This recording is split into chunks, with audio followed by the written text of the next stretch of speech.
Hello again, everybody. Zagatech is here with the Atakline for Monday, November 19th, 2012.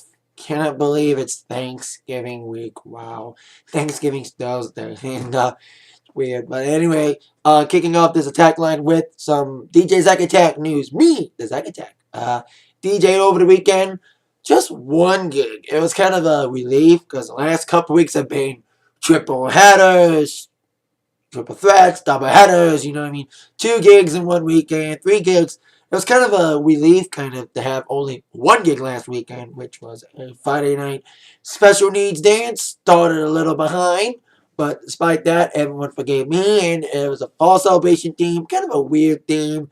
It was like a fall celebration slash harvest slash Thanksgiving theme. It was another little bit of mostly half empty house, not as much as usual, but like the Halloween show, half full, but still decent show.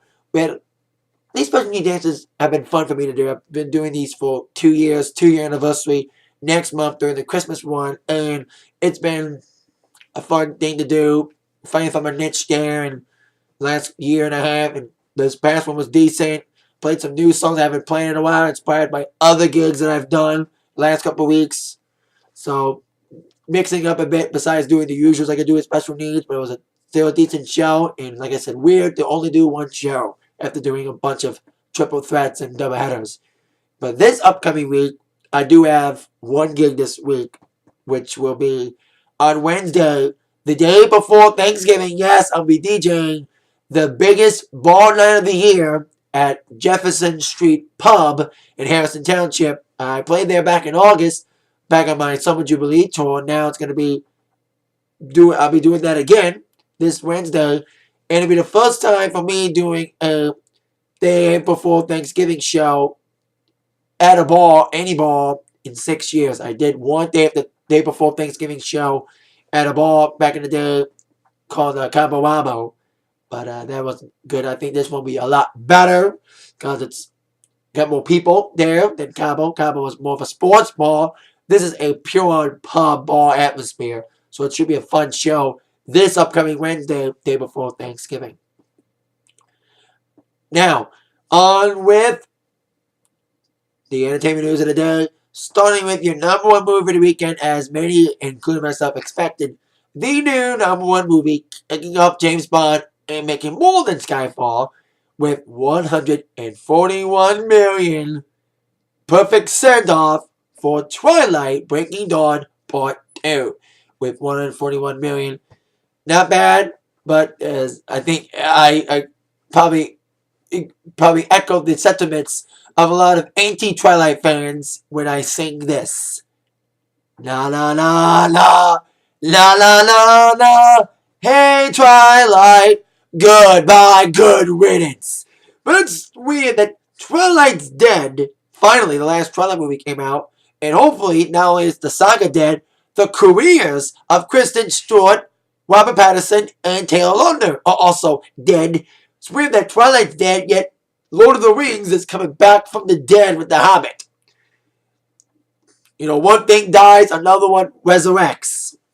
You know, I bet you when Hunger Games dies out, we'll probably get the 50 Shades of Grey movies. That's what I'm saying. And when Jersey Shore dies, it'll be a new Teen Mom season. That's the next big funeral, Jersey Shore ending. So there you go. Twilight sent off with 141 million.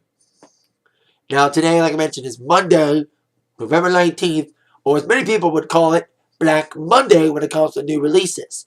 In the last 3 years or so, the Monday before Thanksgiving has been a big new release day.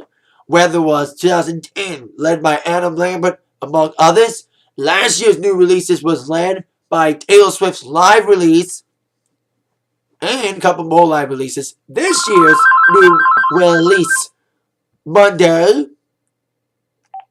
sorry about that. This year's new release Monday, Black Monday, was headlined by Kid Rock's new album, Rebel Soul, the new reissue of Nicki Minaj's Pink Friday, Woman Reloaded, called The Re-Up, Rihanna's new album, Unapologetic, which I'll get to in a moment. I'll talk about Rihanna in her ongoing 777 tour, And also coming out today, besides those studio releases, are 2 new live DVDs, CDs, which I did bought today. The first is Coldplay Live 2012. Of course, I don't buy much studio CDs anymore, only live ones for my show. This is, of course, Coldplay Live 2012. About the documenting the Milos I Loto tour, shot doing various spots of the tour, and I've heard the audio. I haven't seen the video yet, but audio's great. Like I said, CD DVD combo for Coldplay, and probably one of the most anticipated live DVDs of the year, besides Michael Jackson, of course.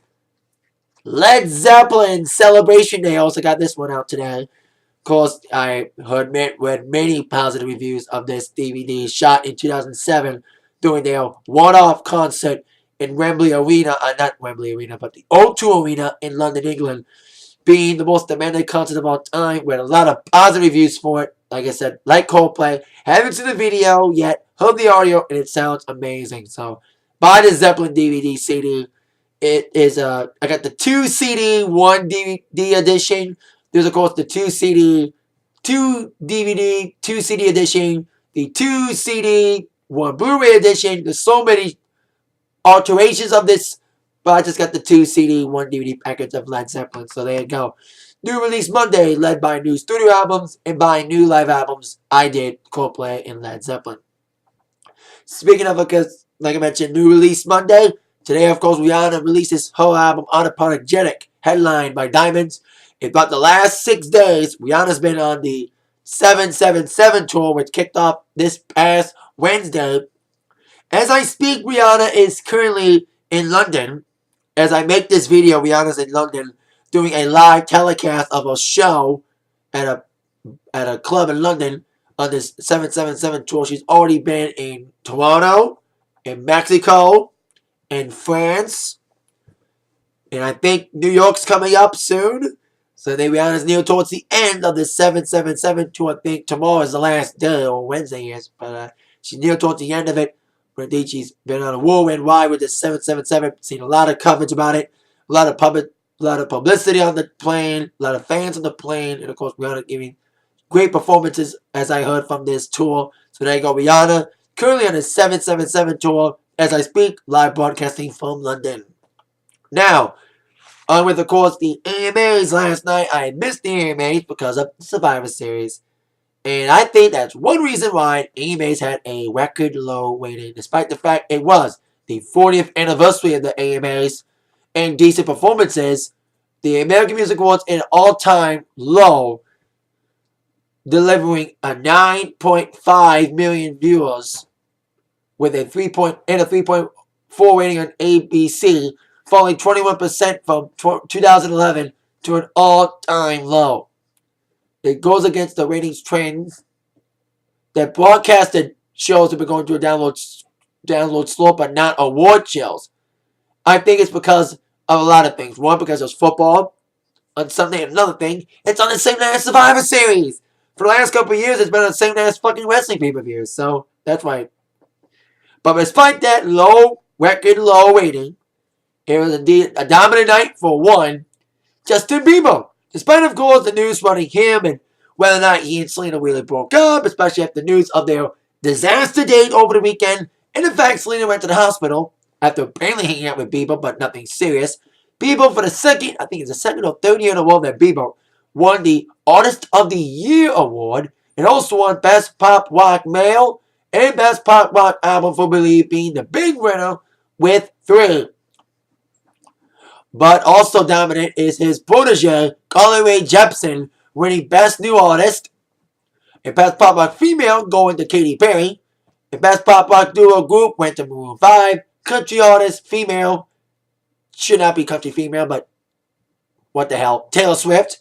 Luke Bryan actually beat a lot of people, including Jason Aldean for Best Country Male. Country Duo Group was Lady Antebellum. Country Album was Carrie Underwood, Blown Away. Nicki Minaj swept the Rap Hip Hop category for Best Rap Hip Hop Artist and Best Hip Hop Album for Pink Friday, Woman Reloaded. Beyonce won Best Soul R&B Female. Male R&B went to Usher. Rihanna, like I said, not there, but did win Soul R&B album for Talk That Talk. Linkin Park won Rock Artist. Adele won Adult Contemporary Artist. EDM artist with the Dave Guetta. And when it comes to the performances, Bieber did perform with Nicki Minaj, especially Nicki Minaj groping on Bieber a little. Kesha did well, I heard. But when was talked about performances of the night, definitely, and I did see this on YouTube, Psy doing Oppa Gangnam Style with MC Hammer with a mashup of Gangnam Style and Too Legit to Quit. Should have been You Can't Touch Us, but it was fun to see that performance. It was fun to see. I did see it on YouTube, like I mentioned, and it was a fun performance. And it was, and I'm a see Hammer fan because I'm an old school guy, and it was fun to see Hammer doing it with Psy. It was kind of funny. So there you go. I had MC Hammer to the latest to have danced to Gangnam Style with or without Psy, especially after Madonna did it last week. So there you go. AMA's record low, but a big night. Anyway, despite the record low rating. Now, in AMAs, since they're low rating, that means probably minimal impact on the iTunes charts. Because a lot of albums on iTunes, and a lot of artists have been on iTunes, but there's some artists who have been major holdouts. But within the last couple of years, many holdouts have finally relented. Metallica did, Linkin Park did, Beatles, of course, we all know Beatles, big holdout, finally relented last year. Kid Rock most recently finally relented and released his new album, Rebel Soul, on iTunes. Not his all back catalog yet, but one of the most other major holdouts finally seceded to iTunes today as AC/DC puts their entire catalog on iTunes today. AC/DC major holdout. The only other major holdout that's still not relenting, Golf Brooks. So Golf was still waiting for you. So there you go. AC/DC. Fire on iTunes. I already have the songs, but for people who want to buy them legally, there you go. AC/DC finally on iTunes. Now, since I've been making Atakline since Wednesday, on with news, my review of last Wednesday's Modern Family. It was another decent episode. There was some good laughs, especially with this whole episode with the everyone lying about things. That's what I think the theme of this episode was, lying, with Julie Bowen's character Claire lying about trying to prevent Alex from losing or from winning the triathlon thing. Manny and Luke lying to get in bar mitzvahs, and the ending scene with Manny trying to hit on a girl ended badly. It was kind of funny, the ending. And also Phil hanging out with a guy guest starring Matthew Bodwick, who thought that Phil was gay, and it was kind of awkward scene, but it was kind of funny, especially the one line that Cam delivered. Probably one of my favorite lines in this episode was when they're making the bulldog noise, woof woof, and Cam said, "No guys made that noise to me lately." That's how it ended the commercial. After that, it was kind of funny. So another decent, funny model this past Wednesday, and we'll be on this Wednesday off for Thanksgiving, but I'll be back next week. Now, on with NFL results from Week 10. Am I right? Week 10? Oh, Week 11. Once again, what else is new in Detroit? Detroit Lions got the butts handed to them by the Vikings. Not the Vikings. That was last week. The Packers. Despite Lions having a huge lead, the Lions lost the lead yet again in an impressive showing, but got their butts whipped in the end by the Green Bay Packers 24-20, with Green Bay scoring within the last 5 minutes of the fourth quarter. Very intense game. Sad to win it. In my mind, Lions are done for the season. Other big wins include New York Jets, 27-13 on the Rams. Washington Redskins heading towards the Thanksgiving game against the Dallas Cowboys. Huge game for Robert Griffin III. 3 touchdown passes, very impressive ones at that. Seeing the highlight where it was very impressive, heading towards the Dallas game on Thursday. And the Cowboys going, I think they went into overtime. But Dallas did win 23-20 against the Bengals. Not the Bengals, the Browns, heading towards their game. And the Ravens and the Steelers faced off last night. And the Ravens won without Roethlisberger and the Steelers. And of course tonight, my beloved Bears. The Bears. I live in Detroit, but I support the Bears. Because Lions, as we know, suck. Let's hope the Bears do well without Cutler. Cutler got injured last week, so Jason Campbell will be starting quarterback this week. So get well soon, Cutler. Go Bears tonight, and also Broncos won. Very impressive showing by Manning last night, since one Manning was out. Eli had a week off. Thank God, because we've been losing a lot. The Giants. Now, over the last thing today, my last thing today, which is of course the WWE Raw preview for tonight, the aftermath of Survivor Series. Boy, oh boy, there's a lot to talk about tonight. With our top 5 questions that must be answered tonight. Question number 5, what happened with the ever-going feud with AJ and Vicky? Now, apparently the whole AJ John Cena scandal is done, but the feud between AJ and Vicky is just getting started. Of course, last night at Survivor Series, AJ gave Vicky a piece of her own medicine as AJ put up Photoshop evidence of Vicky having relationships with WWE superstars like the Rio's personal ring announcer, Ricardo Rodriguez, JR, and Mortis Clay. To the eye of Vicky Guerrero for embarrassing AJ. As Vicky and AJ are about to flinch and maybe slap one another and each get fired, Tamina came from behind and attacked AJ. We'll see. We'll probably have a match between them two tonight, Tamina and AJ, after Tamina attacking her last night. So there you go. We'll see what happens with this whole AJ Vicky group as it grows eminently week by week throughout this man. Question number 4. What's next for John Cena? John Cena just released his new shirt. He was pink. He was green again for a while till he put in his brand new color. Is it purple or black? Can't tell, but it's a 10-year anniversary shirt. Despite being around for 10 years, Cena lost yet again this past last night at Survivor Series. So is he going to be back in the title picture? I don't think he will be in the title picture for a while. Probably going to focus on Ryback, especially after what happened last night, which I'll get to when we get to question number 1. But see what's next. I don't think Cena should go out for the title, WWE title. I've read a lot of Facebook responses saying Cena should just go for a second-tier title. Not be involved in the WWE title picture all the time. Go away for a while. Focus on other titles, not the WWE one. And be in our faces for the title every time. For the WWE title every time. Doesn't need to be involved in the title race at this time. For the WWE title. So there you go.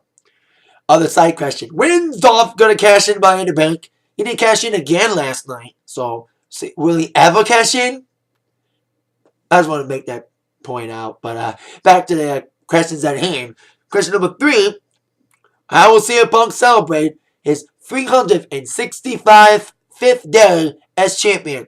Yep, despite hook or crook, by screw job, CM Punk remains the WWE champion for an entire year. Yes, today is the 1-year anniversary of CM Punk's title reign. And he'll probably have some sort of big alcohol-free party, of course, since he is straight edge and all. So, there you go. Now, I'll talk about Punk and what I think he may be involved in this whole attack on Ryback thing in a few moments. But question number 2, were any matches being announced for TLC tonight? Probably not. But I mentioned on my Survivor Series review, if you didn't watch that, I made a prediction about a possible match for TLC. Sheamus against Big Show after another screwy finish last night for the World title match. Sheamus nailed Big Show with a chair after the match, so I'm guessing they always have a tables match, a ladders match, a chairs match, and of course, the total 3 TLC. But when it comes to the chairs match, I predict Big Show Sheamus would be a chairs match, and maybe Ryback and Punk would be TLC match, especially after what happened last night, which leads to question number 1. What will go down with Ryback and the 3 men who attacked him last night?